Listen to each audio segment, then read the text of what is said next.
আজকে আমি রান্না করব সৌদি আরবের জনপ্রিয় খাবার চিকেন খেপসা। অবশ্যই রেসিপিটি ফলো করবেন, আশা করি ভালো লাগবে। প্রিয় বন্ধুরা, প্রত্যেকের রান্নার মাঝে কিছু ভিন্ন রকম থাকেই। তো ইনশাল্লাহ এটা রান্না করে খেয়ে দেখুন, ভালো লাগবে। আমি একটা পাতিল নিলাম, 4 চামচ তেল দিছি, 1.5 চামচ ঘি দিছি। ঘি না থাকলে তেল দিয়েও করা যাবে। 4 পিস তেজপাতা দিছি, 10 থেকে 11 পিস কালো গোলমরিচ, একটা দারচিনি এবং 2টা লেবু, 6-7 পিস এলাচ। আপনি লং নাই আমার কাছে, 2-3 পিস লং দিতে পারেন। বেশিরভাগ আরাবিয়ানরা এগুলা পাউডার ব্যবহার করে। তো যাই হোক, আমার কাছে পাউডার নাই, যা আছে তাই দিয়ে আমি তৈরি করছি। তারপর 2 পিস পেঁয়াজ কুচি, গোল্ডেন কালার হওয়া পর্যন্ত আমি এটাকে ভেজে নেব। এর মাঝে চাইলে কিন্তু আপনি একটু অরেঞ্জের চামড়া গ্র্যান্ড করে দিতে পারেন। আর যদি এটা না থাকে কোনো সমস্যা নাই, আমি যেভাবে করছি আপনিও সেভাবে করেন। তারপর আমি একটু ভেজে নিচ্ছি সুন্দরভাবে। দেখেন, আমার রান্নাটা সবসময় আমি একটু ভিন্ন রকমভাবে রান্ধি। আলহামদুলিল্লাহ, আরাবিয়ানরা খেয়েও সবসময় প্রশংসাই করেছে।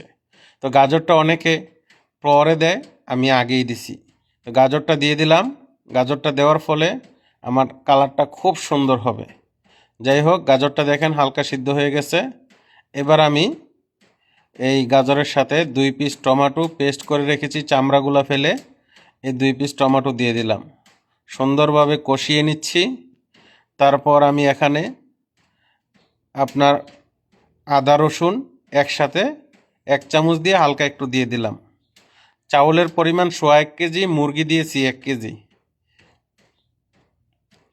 এভাবে সুন্দর করে কষাইয়া তারপর আমি 1 চামচ লবণ দিয়ে দিতেছি।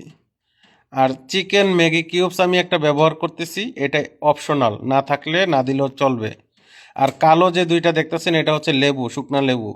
যদি না থাকে আপনার সমস্যা নাই, তাতেও চলবে। তারপর ঝাল পছন্দ করলে 2টা কাঁচামরিচ, একটু কালো গোলমরিচের গুঁড়া আপনার 1/2 টি স্পুন, তারপর 1/2 টি স্পুনের চেয়েও কম সাদা গোলমরিচের গুঁড়া দিয়ে দিলাম। তারপর সুন্দরভাবে একটু কষাই নেবেন। এরপর এখানে আমি অ্যাড করব 1 চামচ টমেটো পেস্ট। সুন্দরভাবে আরেকটু কষাই নিতেছি। দেখেন অনেক সুন্দর কিন্তু একটা অলরেডি কালার চলে আসছে। আর গ্যারান্টা তো আপনি রান্না করে খাইলেই বুঝতে পারবেন। তো 2টা মুরগি মাঝামাঝি করে কাইটা নিছি, 500 গ্রাম 500 গ্রাম করে আছে। 2টা মুরগি সহকার কাইটটা আমি এভাবে কষাই নিতেছি। আমি আবারও বলি, আরাবিয়ানরা সবসময় দারচিনির পাউডারটা ব্যবহার করে। খেপসাতে দারচিনি ভেরি ইম্পর্টেন্ট, কারণ দারচিনিটার কিন্তু ফ্লেভারটা খেপসাতে সবচেয়ে বেশি আসে। তো যাই হোক, দারচিনি এবং এলাচের পাউডার এগুলো আরাবিয়ানরা করে থাকে। এবার আমি এখানে প্রায় 2 কেজির উপরে পানি দিছি, গরম পানি। আর একটু পানি অ্যাড করব। 2 কেজির উপরে গরম পানি দেওয়ার ফলে আমি এখানে 1 কেজি পানি লাগবে আমার মুরগিটা সিদ্ধ হওয়া পর্যন্ত। আনুমানিক 20 মিনিটের মতন আমি মুরগিটা সিদ্ধ করছি। সিদ্ধ করার পর দেখেন আমার পানি প্রায় 1.5 কেজির কাছাকাছি চলে আসছে। আর আমার মুরগিটা কিন্তু সিদ্ধ হয়ে গেছে, আমি কাঁটা চামচ দিয়ে দেখতেছি। তো যাই হোক, মুরগি সিদ্ধ হয়ে গেছে। এবার আমাকে মুরগিটা উঠাই নিতে হবে। আমি মুরগিটা উঠাই নিতেছি। আর এর মাঝে একটা কথা বলি, আমার ভিডিওটা ভালো লাগলে লাইক কমেন্ট শেয়ার করবেন। আর ভিডিওটা আপনার কাছে কেমন লাগছে অবশ্যই জানাবেন। তো এখানে আমার প্রায় 1.5 কেজির কাছাকাছি পানি আছে। আমি এবার চাউলটাকে ঢেলে দিলাম। চাউলটা আমি 40 মিনিট ঠান্ডা পানিতে ভিজিয়ে রাখছি। আপনি চাইলে কুসুম গরম পানিতেও ভিজিয়ে রাখতে পারেন, তারপর ছেঁকে রাখবেন। তো যাই হোক, এবার দেখেন চুলার আঁচটা একবারে কমাইয়া আমি সুন্দর কইরা সমান কইরা এবার চুলাটারে বন্ধ করে দেবো, মানে পাতিলটা বন্ধ করে দেবো। আর চুলাটা একদম স্লো আকারে চলবে। তো এইভাবে প্রায় 10 মিনিট জ্বালানোর পর আমি একটু হালকা কিশমিশ বাদাম দিয়ে দিছি। তো আপনি কিন্তু কিশমিশ বাদামটা খেপসা হওয়ার পরেও দিতে পারেন, এটা আপনার কাছে, ঠিক আছে। আপনি অনেক সময় গার্নিশ করার সময় কিশমিশ বাদাম অ্যালমন্ড এগুলো দিতে পারেন। ফ্রাই অনিয়ন মানে পেঁয়াজ ভাজা এগুলো দিয়েও কিন্তু আপনি পরিবেশন করতে পারেন, দেখতেও সুন্দর লাগবে। তা আমি নর্মাল করার চেষ্টা করছি যাতে অল্প খরচের ভিতর হয়ে যায়। তারপর 2টা মুরগির মাঝে দেখেন আমি হালকা ঘি ব্রাশ করে দিলাম হাত দিয়ে, একটু মরিচের পাউডার আর একটু কালা গোলমরিচের পাউডার এভাবে ব্রাশ করে দিছি। তো দোনো সাইডেই দিয়ে দিলাম যাতে সুন্দর একটা গ্রান আসে। আপনি চাইলে একটু হালকা লেবু দিয়ে দিতে পারেন চিপ দিয়ে, ঠিক আছে। তো আমিও অবশ্যই দিছি, এটা আপনার কাছে অপশনাল। আপনি যদি পছন্দ করেন যে না লেবুর ফ্লেভার আসবে তাহলে একটু দিয়ে দিলেন। তারপর দেখেন আমি একটা প্যান নিছি, প্যানের মাঝে হালকা তেল দিছি, তেল তো একদম সীমিত। এবার আপনি যদি মনে করেন না আমি একবারে কড়া ভাজা খামু, তাহলে সেটা আপনার বিষয়, কিন্তু অল্প তেলই যথেষ্ট, যেহেতু মুরগি অলরেডি রান্না হয়ে গেছে।